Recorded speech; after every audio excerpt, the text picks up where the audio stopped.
അനുസരിച്ച് ജീവിക്കാൻ കഴിയുന്ന സ്വാതന്ത്ര്യമുള്ള അവകാശമുള്ള ഇന്ത്യ, മതമില്ലാത്തവനും അവന്റെ വിശ്വാസം അനുസരിച്ച് ജീവിക്കാൻ കഴിയുന്ന ഇന്ത്യ, ആ മതേതര ഇന്ത്യ നമ്മൾ വാർത്തെടുത്തു, നമ്മൾ സഹിച്ചു, നമ്മൾ സഹനത്തിലൂടെ നമ്മളത് നേടിയെടുത്തു. ബ്രിട്ടീഷുകാരന്റെ സാമ്രാജ്യത്വ ശക്തികളെ നമ്മൾ ഈ മണ്ണിൽ നിന്ന് മാറ്റിപ്പായിച്ചു. ഇന്ത്യ ഒന്നാണ്, നമ്മളത് പറഞ്ഞു. കാരണം നമുക്കറിയാം ഇന്ത്യയുടെ ചരിത്രം എങ്ങനെ പരിശോധിച്ചാലും. ഇപ്പൊ നരേന്ദ്രമോദി വന്ന് 2 ദിവസം പ്രാർത്ഥന നടത്തിയത് എവിടെയാ? വിവേകാനന്ദ പാറയിലാണ്. വിവേകാനന്ദൻ അനുസ്മരിച്ചുകൊണ്ടാണ് പോലും. നിങ്ങൾക്കറിയാം വിവേകാനന്ദൻ നമുക്ക് പറഞ്ഞു തന്നത് ചരിത്രത്തിന്റെ രേഖകളിൽ ഇന്ത്യ എന്താണെന്ന് ലോകത്തിന് വിളിച്ചു പറഞ്ഞു കൊടുത്തു വിവേകാനന്ദൻ. വിവേകാനന്ദന്റെ ചിക്കാഗോയിലെ ലോകമത സമ്മേളനത്തിലെ പ്രസംഗം നമുക്കറിയാം. വിവേകാനന്ദൻ അവിടെ വെച്ച് പറഞ്ഞു ഇന്ത്യ എന്താണ്, ഹിന്ദു എന്താണ് എന്ന് ലോകത്തിന് പറഞ്ഞു കൊടുത്തു വിവേകാനന്ദൻ. വിവേകാനന്ദൻ പറഞ്ഞു I am proud to being a Hindu which has taught the world both tolerance and universal acceptance.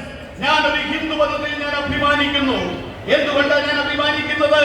ലോകത്തിന് സർവ്വലോക സ്വീകാര്യത എന്താണെന്ന് പറഞ്ഞ് പഠിപ്പിച്ചു കൊടുത്ത ഒരു ദർശനത്തിന്റെ പ്രതിനിധിയാണ് ഞാൻ. ലോകത്തിന് ഉൾക്കൊള്ളൽ എന്താണെന്ന് പറഞ്ഞ് പഠിപ്പിച്ചു കൊടുത്ത ഒരു ദർശനത്തിന്റെ പ്രതിനിധിയാണ് ഞാൻ.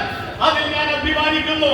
I am proud to being a Hindu എന്ന് പറഞ്ഞുകൊണ്ട് വിവേകാനന്ദൻ ഒന്നുകൂടി വിശദീകരിച്ച് പറഞ്ഞത് എന്താ? മറ്റു രാജ്യങ്ങളിൽ ജനിച്ച മതങ്ങൾ, പേർഷ്യയിൽ ജനിച്ച മതം, ബഹായികൾ, സൗരാഷ്ട്രിയൻസ്, ആ ജനിച്ച നാട്ടിൽ നിന്നും അവരെ ആട്ടി ഓടിച്ചപ്പോൾ അവരെ 2 കൈയും നീട്ടി സ്വീകരിച്ചത് എന്റെ മണ്ണാണ്, ഇന്ത്യയാണ്. 3000 വർഷം പഴക്കമുള്ള ജൂതന്മാർ അവർ കടന്നു വന്നപ്പോൾ അവരെ 2 കൈയും നീട്ടി സ്വീകരിച്ചത് എന്റെ മണ്ണാണ്.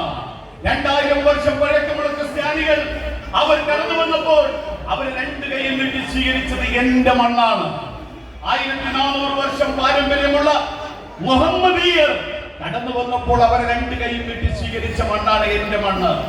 ആ വിവേകാനന്ദന്റെ വാക്കുകൾ ഉൾക്കൊള്ളാൻ കഴിയാത്ത നരേന്ദ്രമോദിക്ക് ആ വിവേകാനന്ദ പാറയിൽ വിവേകാനന്ദന്റെ സ്തൂപത്തിന് മുന്നിൽ പ്രാർത്ഥിക്കാൻ യഥാർത്ഥത്തിൽ അവകാശമില്ല എന്നതാണ് വിവേകാനന്ദൻ നമ്മളെ പഠിപ്പിച്ചത്. അതാണ്.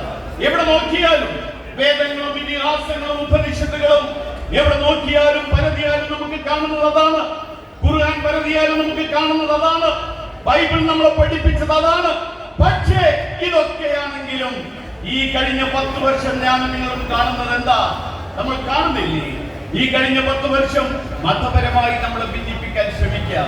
ബ്രിട്ടീഷുകാരൻ ഭിന്നിപ്പിച്ചത് കഴിഞ്ഞ 6 പതിറ്റാണ്ടുകാലമായി ഭരണഘടനയുണ്ടാക്കി, മതനിരപേക്ഷത നടപ്പിലാക്കി, ജനാധിപത്യം നടപ്പിലാക്കി, അതിനെയെല്ലാം അതിജീവിച്ചുകൊണ്ട് ഇന്ത്യ ഒന്നാണ്, ഭാരത് ചോഡോ എന്ന് ഉറക്കെ പറഞ്ഞുകൊണ്ട് നമ്മൾ 6 പതിറ്റാണ്ടിലേറെ കാലം ഇന്ത്യയെ മുന്നോട്ട് കൊണ്ടുപോയി.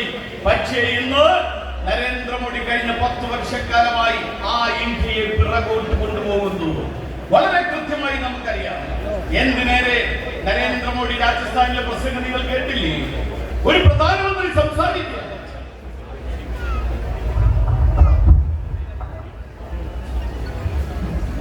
കേട്ടില്ലേ? നരേന്ദ്രമോദി ഒരു പ്രധാനമന്ത്രി